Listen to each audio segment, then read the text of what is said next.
큰 은혜가 내려지는 축복과 은혜의 시간 되게 하여 주시옵소서. 살아계신 예수님의 이름으로 간절히 감사 기도하옵나이다. 아멘. 자, 오늘 마태복음 24장 23절부터 51절까지를 봤습니다.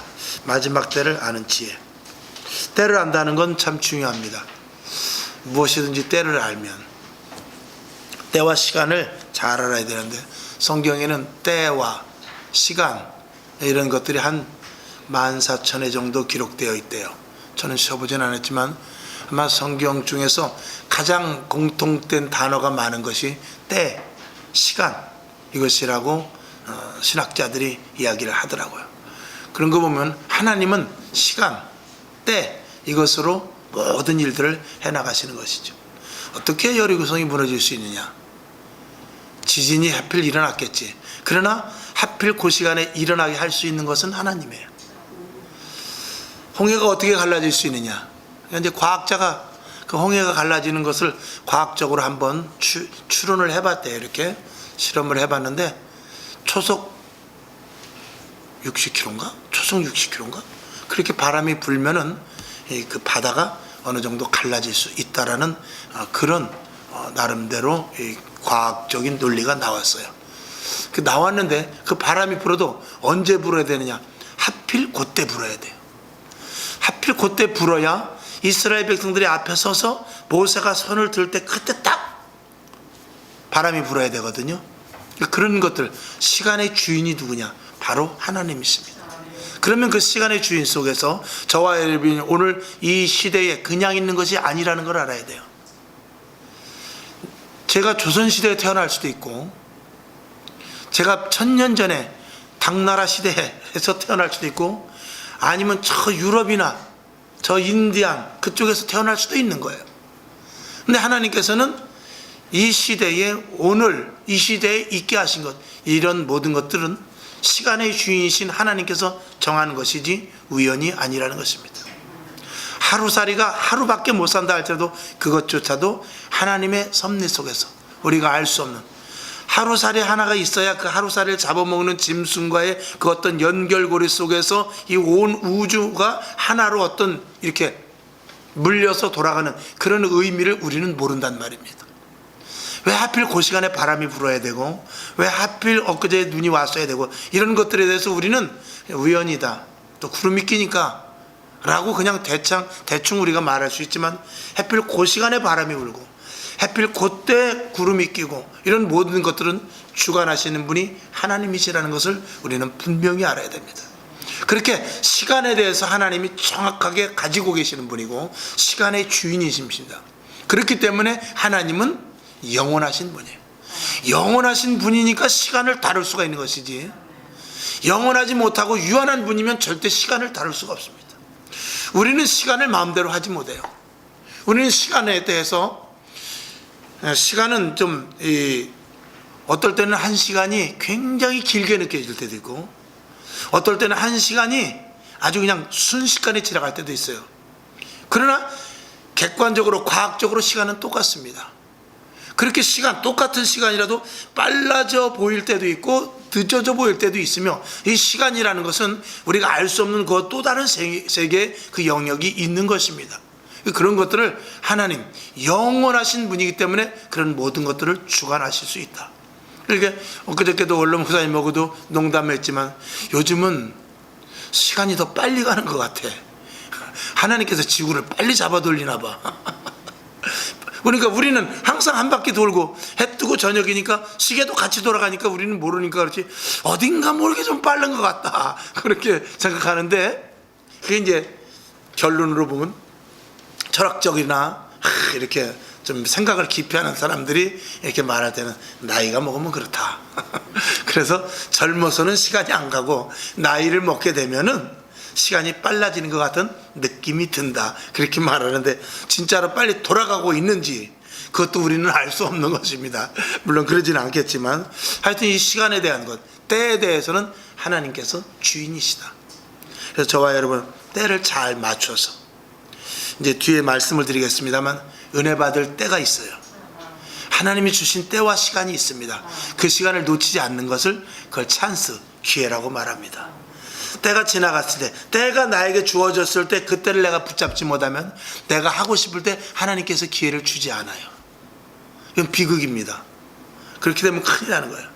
뭐 우스갯소리지만 만약에 내가 복권을 맞았다. 그렇다 보니까 복권 번호가 맞았어.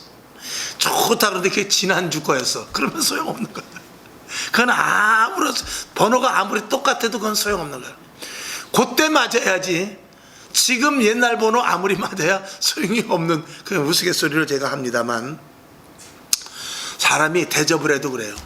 먹을 것을 하나 줘도 찬스에 맞춰서, 배고플 때 짜장면 한 그릇 사줘야지.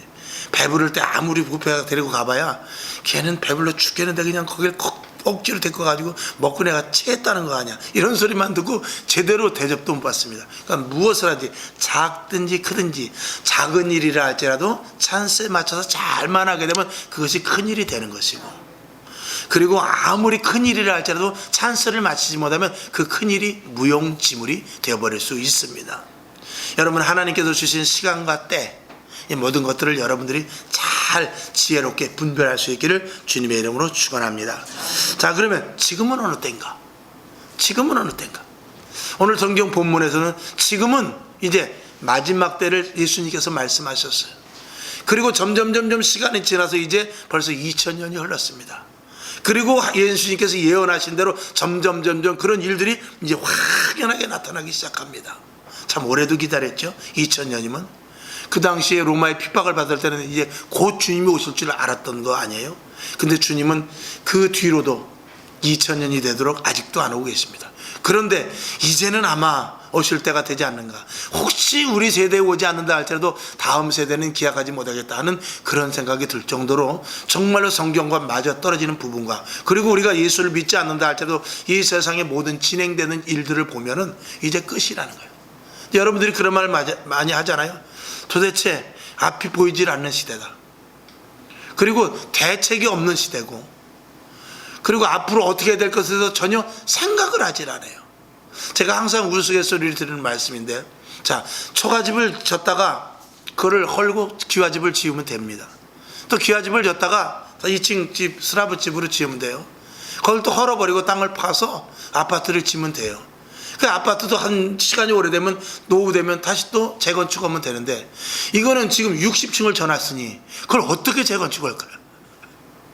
물론 그때 되면 기술이 좋아서 감쪽같이 무너뜨릴 그럴 어떤 기술이 생기겠지만, 지금 일본 같은 데 보면은 빈집이 얼마나 많은지 몰라요.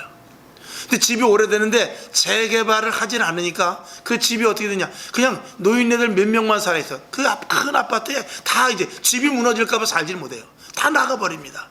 근데 그거를 할 수가 없어요. 그걸 누가 알아요?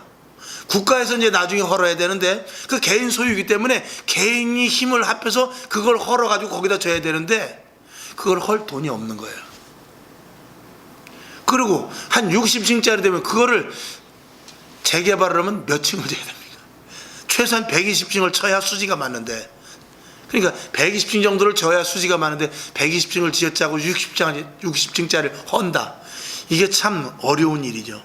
그러면 그냥 60층짜리 헐고 거기다가 조금 돈 더 보태서 그냥 한 70층짜리 진다 그래도 그 돈이 사는 것보다 더 들어간단 말입니다. 사는 거는 100만 원이면 살 것 같으면 헐어야죠. 새로 쳐야죠. 그러면 그 비용이 100만 원이 아니라 150이 들어갈 수 있기 때문에 할 수가 없는 일이에요.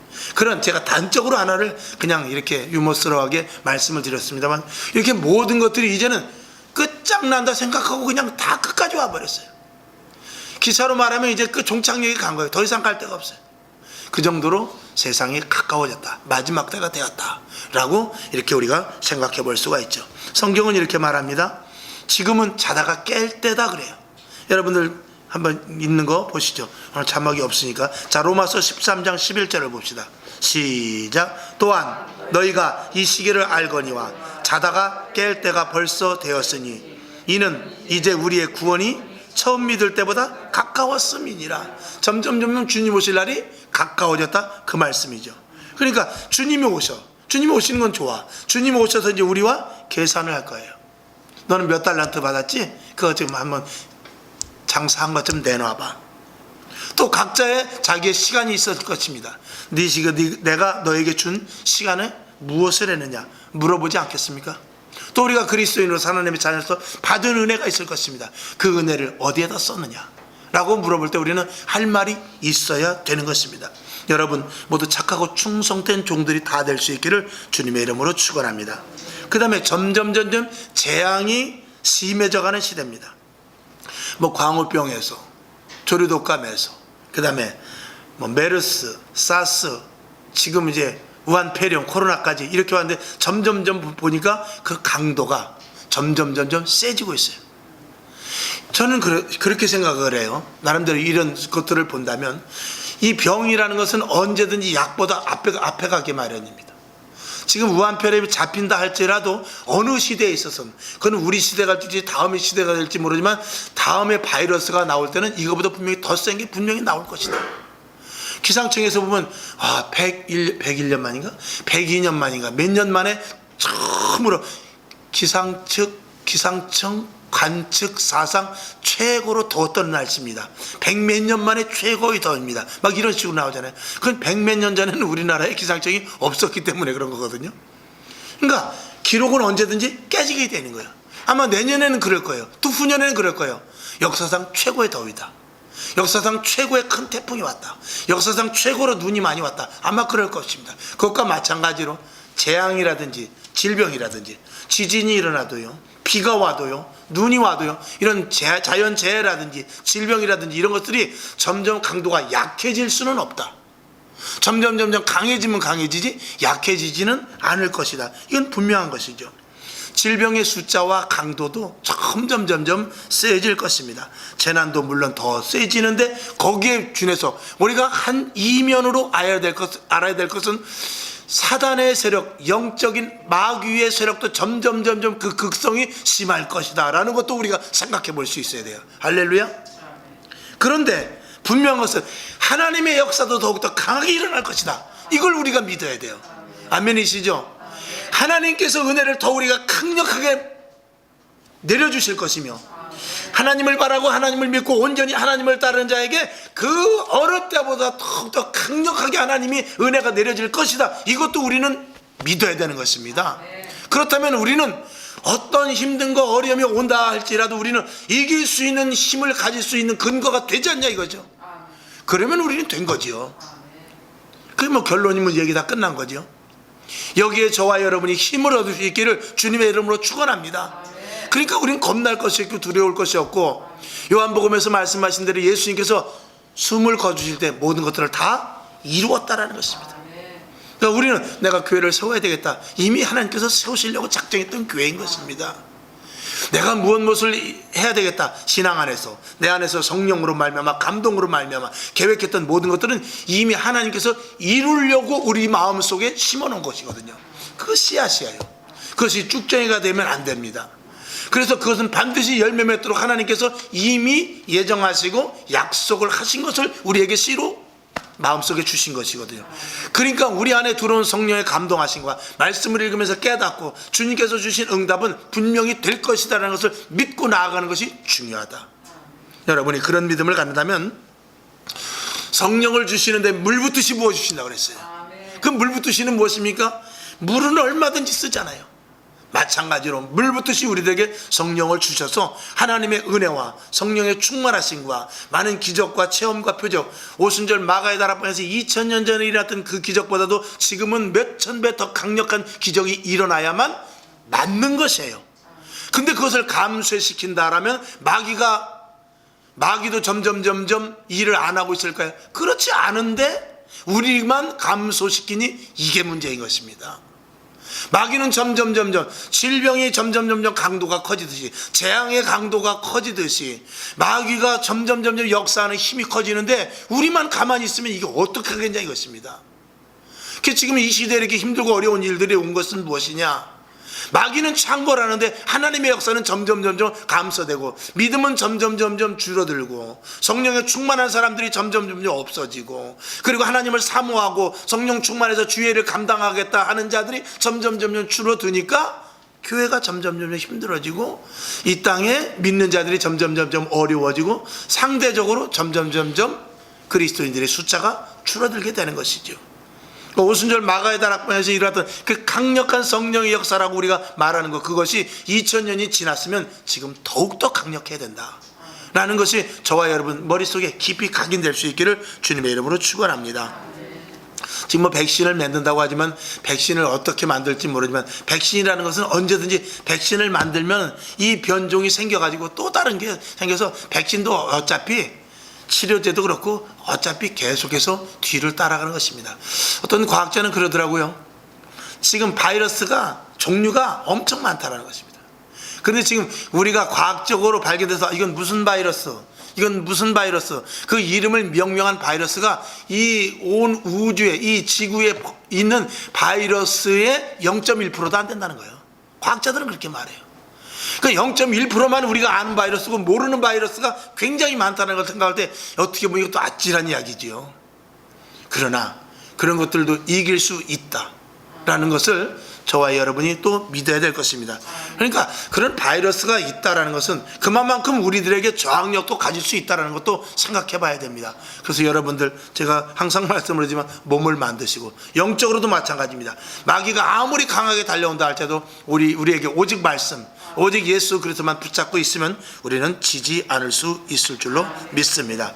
그래서 첫 번째, 지금 어느 때인가, 그래서 자다가 깰 때요, 그리고 점점 재앙이 강도가 강해지는 시대다라고 말할 수 있습니다. 그러면 두 번째, 지금 우리는 어떤 믿음을 가져야 할 때인가? 어떤 믿음을 가져야 되는가? 첫 번째는 인내하는 믿음을 가져야 된다. 끝까지 참고 기다리는 것이죠. 야고보서 5장 11절을 보겠습니다. 시작. 보라, 인내하는 자를 우리가 복되다 하나니 너희가 욥의 인내를 들었고 주께서 주신 결말을 보았거니와 주는 가장 자비하시고 긍휼히 여기는 자신이라. 아멘. 욥과 같이 인내할 때가 올 것이라는 것입니다. 대비해야 될 줄로 믿습니다. 마가복음 13장 13절 시작. 또 너희가 내 이름을 인하여 모든 사람에게 미움을 받을 것이나 나중까지 견디는 자는 구원을 얻으리라. 아멘. 나중까지 어떻게 해요? 견딜 것을 말씀을 하고 있는 것입니다. 그 다음에 하나님이 기뻐하시는 자리에 있어야 돼요. 자, 누가복음 24장 50절부터 53절까지를 봅니다. 시작. 예수께서 저희를 데리고 베다니 앞까지 나가사 손을 들어 저희에게 축복하시더니 축복하실 때에 저희를 떠나 하늘로 올리우시니 저희가 그에게 경배하고 큰 기쁨으로 예루살렘에 돌아가 늘 성전에 있어 하나님을 찬송하니라. 아멘. 주님이 올라가시는 것을 봤어요. 그리고 그들이 기쁨으로 주님 오실 때까지 어떻게 해요? 성전을 지키고 있었다라고 성경은 기록합니다. 저와 여러분, 우리가 이 시대에 있어야 될 곳 중 하나는, 가장 귀한 자리는 성전인 줄로 믿습니다. 그 다음에 출애굽기 8장 22절에 보면 고센 땅이 나와요. 이 고센 땅은 10가지 재앙이 내렸을 때 이 고센 땅, 인천으로 말하면 예를 들어 대한민국이라 그러면은 이 남동구만 안 내린 겁니다. 재앙이. 그것과 마찬가지로 고센 땅만, 이스라엘 백성들이 있던 고센 땅만 재앙이 내리지 않았어요. 그러니까 영적으로 고센 땅이 지금도 있습니다. 그것이 바로 성전이요, 그리고 또 우리가 가는 길목마다 하나님이 함께 하시는 자리가 그곳인 줄로 믿습니다. 그래서 여러분이 항상 어디를 밟아야 되느냐? 항상 고센 땅을 밟고 다녀야 돼요. 그래서 고센 땅과 같이 되기 위해서는 우리는 함부로 아무 데나 가면 안 돼요. 아무 자리에나 있으면 안 돼요. 그래서 우리가 갈 곳과 가지 말아야 될 것, 할 것과 하지 말아야 될 것, 그리고 먹을 것과 먹지 말아야 될 것, 이런 것들을 우리가 반드시 구별해서 우리는 고센 땅에서 하나님의 재앙을 피하는 자리에 있는 사람이다 라는 것을 분명히 인식해야 되는 것이죠. 그래서 거룩한 장소에 있어야 되는데, 이건 몸이나 마음, 생각 다 똑같이 고센 땅이라는 자리에, 하나님이 기뻐하시는 자리에 있어야 된다라는 것을 저와 여러분이 분명히 인식을 해야 됩니다. 그 다음에 세 번째, 지금은 주님의 재림을 준비할 때입니다. 주님이 언제 오실지 모른다는 이런, 지난 시간에 말씀을 드린 대로 종말론적 신앙이 필요합니다. 이 종말론적 신앙은 언제 주님 오실지 모르니까 준비하는 신앙과, 주님이 오늘 오시지 않는다 할지라도 내 수완이 다해서 하나님 앞에 언제 갈지 모른다는 그 신앙이거든요. 이 종말론적인 이 두 가지의 신앙을 저와 여러분이 항상 이 마음속에 품고 있어야 신앙생활을 철저하고 똑바로 할 수 있다라고 말씀을 드렸잖아요. 자, 그 다음에 그러면서 주님의 재림을 준비할 필요가 있다. 언제 주님 만날지 모른다. 이런 것들을 우리가 준비하고 있는데, 여기 보면은 노아의 때와 같고 소돔과 고모라 성이 멸망할 때와 같으니 라고 이렇게 말씀을 해놨어요. 이것은 세상에 사로잡히지 말고 주님의 손을 잡고 있어야 되는데, 성경 누가복음 17장 27절을 한번 보죠. 시작. 노아가 방주에 들어가던 날까지 사람들이 먹고 마시고 장가들고 시집가더니 홍수가 나서 저희를 다 멸하였으며. 자, 노아의 홍수가 날 때, 그때 뭐라고 그랬냐면 너희는 방주에 있으라고 그랬어요. 그러면서 홍수가 날 것을 준비하고 있으라고 그랬습니다. 분명히 말씀을 했는데도, 하나님께서 말씀을 해서 노아가 이야기를 했는데도 그들은 듣지를 않았다라는 것입니다. 경고가 있었음에도 불구하고, 우리가 뭐 지금은 그렇지 않지만 옛날 같으면 잔치집에만 가려고 해도 미리 한 3일 전부터 굶어요. 왜 그렇죠? 그때는 없을 테니까 그걸 먹으려고. 하다못해 그런 시시한 것까지도 준비를 하고 있는데, 우리가 주님 오실 것을 준비하지 못한다? 그러면은 우리는 정말 영적으로 미련한 자죠. 지금도 우리에게 내려주시는 그 은혜를 잡을 때다. 4번 써있죠. 자, 노아의 때는 방주를 지으라고 했어요. 조금 전에 말씀을 드린 대로 히브리서 11장 7절 여러분들이 읽으시고, 그 다음에 소돔과 고모라 시대에도 뭐라고 그러냐면 뒤도 돌아보지 말고 성을 빨리 빠져나가라고 그랬어요. 자, 창세기 19장 12절을 봅니다. 시작. 그 사람들이 롯에게 이르되 이 외에 내게 속한 자가 또 있느냐? 내 사위나 자녀나 성 중에 내게 속한 자들은 다 성 밖으로 이끌어내라 그랬어요. 이렇게 경고를 해줬단 말입니다. 지금 뭐라 말하면 주님 오실지 모르니까 종말론적인 신앙을 가지라 라고 말씀하신 거와 마찬가지로, 잉태된 여자가 해산하는 것과 같이 그렇게 말씀했음에도 불구하고 이때도 뭐라고 그랬냐? 빨리, 여기 보니까 다 성 밖으로 이끌어내라 그랬어요. 근데 어떻게 됐습니까? 창세기 19장 14절을 봅니다. 시작. 롯이 나가서 그 딸과 청혼한 사위들에게 고하여 이르되 여호와께서 이 성을 멸하실 터이니 너희는 일어나 이곳을 떠나라 하되, 그 사위들이 뭐라고 그랬다고 그랬죠? 농담으로 여겼다고 그랬어요. 지금도 주님 오실지 모른다, 천국은 있다, 예를 들어서 그런 것조차도 무엇으로 여깁니까?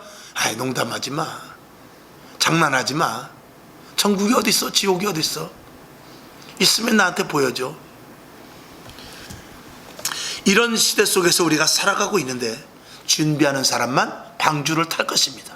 준비하는 사람만 소돔과 고모라 성에서 빠져나올 수 있을 것입니다. 자, 에레미야 시대 때는 뭐라고 그랬죠?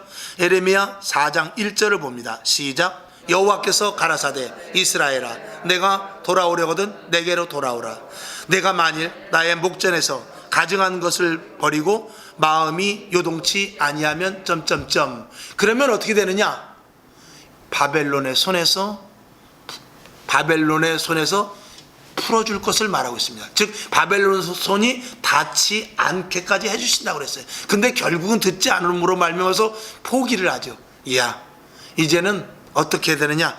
가서 바벨론에게, 차라리 이제 한 단계 올라간 거예요. 가서 바벨론에게 가서 미리 항복을 해라 라고 말하죠. 근데 그래도 말을 듣지 않으니까 결국은 끌려가 버리게 되는 것입니다. 분명히 하나님께서는 경고를 하셨죠. 지금도 각자 개인들에게 무엇을 하고 어떻게 믿어야 할지를 알려주고 있습니다. 그 위에 보면 마지막 때는 거짓 그리스도를 주의하라고 하셨습니다. 그건 아까 성경 본문에서 읽었죠. 거짓 그리스도, 이단, 미신, 유혹하는 기성교회라 할지라도 평안만을 외치는 그런 교회들이 있습니다.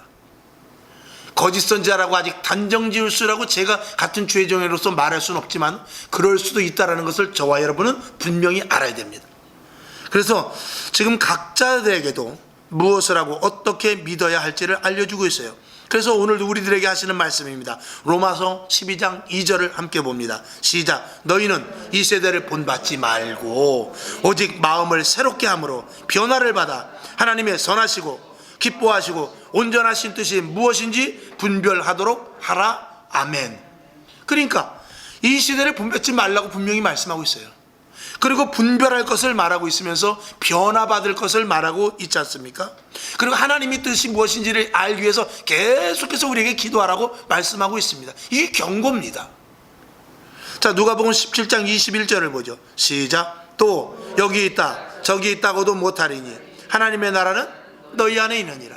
그리스도가 여기 있다 저기 있다 하여도 가지 말라는 것입니다. 주님은 어디 계시죠? 내 안에 계십니다. 우리 안에 몸에 성전 삼고 내 안에 계셔서 성령의 충만함으로 말미암아서 내 안에서 나를 붙잡고 계십니다. 그 성령의 충만한 자들이 모여서 어디에 있느냐? 교회에 있는 것입니다. 교회의 지체가 되어서 있어서 하나님의 명령을 그대로 따르는데, 과연 내가 여기 보면 하나님의 나라는 너희 안에 있다고 그랬어요. 그럼 우리 안에 성전 삼고 우리가 성령의 전으로서 우리가 있는 것이거든요. 그럼 교회와 이게 무슨 관계냐? 내 안에 성령님이 계시는데 교회 안에서는 끊임없이 주님은 요한계시록에서 말씀하신 대로 교회에게 말씀을 주셔요. 교회에게 말씀을 주시는데, 교회를 통해서 여러분에게 말씀을 선포되는데, 지체가 머리에서부터 지체에게 가듯이 제단을 통해서 여러분에게 말씀하시는데, 여러분 귀로 말씀하시는 것 같지만 여러분 안에 있는 성령에게 말씀을 하는 거예요. 위로부터 성령이 교회로 내려와서 그 성령이 여러분 안에 있는 성령에게 말씀을 하시는데, 그 성령이 진짜면은 순종을 할 것이고 그것이 악령이면 거절할 것입니다. 그러니까 난 성령 받았어 그랬어도 교회와 연합되지 못하고 교회에서 문제 일으키고 은혜 받고 능력 받고 권능 받고 은사 받고 체험하고 그리고 하나님의 능력으로 말미암아 주의 종이다 근사자다 그런다 할지라도 교회의 질서를 무너뜨리고 교회에서 말씀 선포되는 말씀과 배치되는 일을 하기 시작한다면 그 사람은 하나님의 영이 아니라 악령을 받은 것일 수도 있다는 것을 우리는 알아야 돼요. 그래서 성령을 내가 받고 나 혼자는 테스트할 수 없어요. 나 혼자는 내가 진짜 성령을 받았는지 내가 악령을 받았는지 모릅니다. 나는 분별할 수 없어요. 그래서 교회가 필요한 것입니다. 손이 아무리 힘이 좋고 다리 아무리 힘이 좋아도 아무 소용없는 것입니다. 손이 막 제멋대로 다니면서 그냥 허공도 치고 전봇대도 치고 벽도 치고 그러면 이 손은 절대로 망가져버리고 이 몸이 치명적인 타격을 얻게 됩니다. 그렇기 때문에 이 손이 진짜 힘 있는 손이고 이 손이 진짜인지 가짜인지 알려면 머리에서 명령하는 대로 움직이느냐 안 움직이느냐, 이것이 중요한 것입니다. 그래서 성령을 받았다 할지라도 나름대로 그것이 악령인지 성령인지 교회 안에서 생활하는 거 보면 죄 정도는 바로 알죠. 옆에 성도님들도 보면 알 거예요. 아우 저 귀신 들린 것 같아. 흔히 우리가 그러잖아요. 양신 역사 안에 이러잖아요. 그런 것들을 굉장히 조심해야 됩니다. 그래서 반드시 교회에 소속이 돼 있고 하나님의 말씀에 어떻게 반응하느냐, 이거에 따라서 그 사람이 하나님의 사람이냐 성령의 사람이냐 아니면 악한 신에 좀 섞인 것 같다. 어떤 사람은 섞인 것을 절대 부정하는 사람도 있습니다. 그런 얘기는 또 이제 제가 깊이 있게 다음에 한번 말씀을 드릴 것입니다. 섞일 수도 있고 안 섞일 수도 있는 부분이 있기 때문에 그렇습니다. 자, 그 다음에 누가복음 17장 21절을 맞고, 문제는 어느 때나 순종하지 않고 헛된 말로 들었다는 것입니다. 야, 이게 참 중요해요. 항상 그 소리를 경청을 해서 들은 자들은 노아의 방주를 6식구 그 8식구는 탔지요. 그리고 소돔과 고모라 상에서도 빠져나온 사람이 있지요. 그리고 바벨론 시대 때에도 에레미야 선지자 같은 사람은 바벨론에 가서 융숭한 대접을 받았습니다. 하나님의 말씀대로 했기 때문에. 지금도 마찬가지입니다. 자, 데살로니가전서 5장 3절을 보죠. 시작. 저희가 평안하다 안전하다 할 그때에 잉태된 여자에게 해산 고통이 이름과 같이 멸망이 호련히 저희에게 이르러니 결단코 피하지 못하리라. 아멘. 순종하지 않고 헛된 말로 들었을 때는 자기가 애 낳는지도 모르고 딴짓을 하고 있단 말입니다. 아이고 설마요? 그렇지 않습니다. 그런 사람들이 성경에 보면 수두룩하게 많이 있고 그 특징적인 나라가 이스라엘입니다. 여기 밑에 여러분 써놓지 않았겠네. 이스라엘 백성들이 멸망당할 때도 평안을 외치던 선지자가 더 많았어요. 지금도 평안을 외치는 선지자 중에 혹시라도 예레미야 시대 때와 같이 아무것도 모르고 평안만 외치는 선지자가 있을 수 있다는 것을 여러분들이 분명히 기억하시길 바랍니다. 그래서 시대를 바로 알고, 그래서 진짜 우리 목사님 말씀이 맞는가? 우리 목사님이 가짜인가? 아니면 평안이 진짜인가? 이런 것들을 분별해야 될 그런 여러분들이 생각을 할 때도 있을 것입니다. 성경을 많이 보시고 기도하시면서, 하나님, 나 궁금하고 답답합니다. 우리 목사님 말씀이 맞습니까? 아니면 유명한 목사님이 CT에서 나와서 CBS에서 나와서 얘기했는데 거기가 맞습니까? 좀 알려주십시오. 기도해 보세요. 기도하셔서 어떤 게 우리 그 마음을 들고, 어떤 말을 들을 때 가슴이 두근두근하고, 어떤 말을 들을 때 가슴이 더 뜨거우면서, 어떤 말을 들을 때 심각하다고 생각되고, 어떤 말을 들을 때 정말 기도해야 되겠다고 하는 그런 마음이 생기는가를 여러분들이 직접 테스트해 보란 말입니다. 그렇게 해서 저 혼자 열낼 것이 아니라, 저 혼자 선포하고 난리를 필 것이 아니라 여러분들도 공감을 하고 함께하는 교회가 돼야 되지 않겠습니까? 그런 부분에 대해서 여러분들이 정말 영적인 부분에 대해서 신중하고도, 그리고 정말 깊이 있게 다뤄볼 수 있는 그런 믿음의 수준이 있는 여러분이 될 수 있기를 바랍니다. 자, 오늘 본문 말씀을 통해서 마태복음 마지막 때를 아는 사람들, 마지막 때를 아는 지혜, 때를 안다는 것 중요하고, 그리고 어느 때인지 우리가 알아야 되고, 마지막 때 어떻게 준비해야 되며, 그리고 지금도 각자에게 주신 말씀이 있다. 시대마다 하나님께서 피할 길을 주시길 그런 분명한 말씀이 있었다라는 것이죠. 오늘도 그런 말씀을 하십니다. 그 말씀을 여러분들이 들을 수 있고, 우리 교회가 그 말씀을 들어서 주의 종의 선포로, 여러분의 아멘으로 말미암아서 위기를 극복하고 언제 주님 오신다 할때라도 반가이 주님을 맞을 수 있기를 주님의 이름으로 축복합니다. 아버지 하나님, 감사합니다. 오늘도 종말적인 말씀, 내일 모레 성탄절인데 성탄절의 메시지보다도 종말적인 말씀이 참 어이가 없을 수도 있겠습니다만, 하나님 아버지, 우리는 지금 아기 예수가 아니라 다시 오실 예수님을 기다려야 됩니다. 아기 예수는 이제 지나갔습니다. 우리는 아기 예수를 언제까지 부둥켜 안고 있는 것이 아니라 이제 다시 오실 예수, 내가 만날 예수, 그 품에 안길 예수, 함께할 예수를 기다릴 자들입니다. 아버지 하나님, 주님 바라보고 말씀 놓치지 아니하고 깨어 기도할 수 있는, 시와 때를 알아 있어야 될 장소, 가야 될 곳, 해야 될 일을 잘 분별할 수 있는 믿음의 종들 되게 하여 주시옵소서. 살아계신 예수님의 이름으로 간절히 축복하며 기도합니다. 아멘. 주기도문하고 말씀을 생각하면서 잠깐 기도하고 일어나시길 바랍니다. 하늘에 계신 우리 아버지여, 이름이 거룩히 여김을 받으시오며 나라에 임하옵시며 뜻이 하늘에서 이룬 것 같이 땅에서도 이루어지이다.